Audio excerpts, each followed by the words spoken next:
back up to our 292, we picked up this Tremec TKO 5-speed from American Powertrain. This will give us a nice wide gear ratio for quick acceleration, but still maintaining those low RPMs at highway speeds.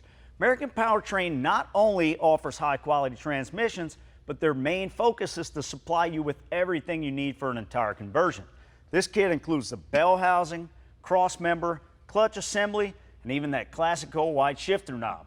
Also is an entire hydraulic clutch kit with stainless lines and master cylinder. Lastly, fiberglass high hump trans tunnel. This will give you the clearance you need for mounting the trans, installs easily, and give you a clean look. Let's get this thing mocked up. We're not installing the motor for good at the moment, since it'll have to come out to be rebuilt later on. For now, we'll install the bell housing on the trans, skip the flywheel and clutch, and go straight to mating the transmission to the engine. Your transmission's too high. Let me lower the transmission. Can you lower the table? Lift her up.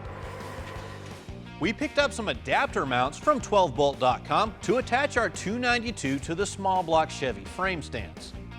Once we have the tail shaft right where we need it, Lock her down. Dead center. the mounts are tightened up, and the adjustable X-Factor crossmember is lined up. We'll mark and drill 2 holes in the side of the frame, slide the crossmember back in, and bolt it in for good, completing the mock-up install of the 292 TKO combo in our 65 C10.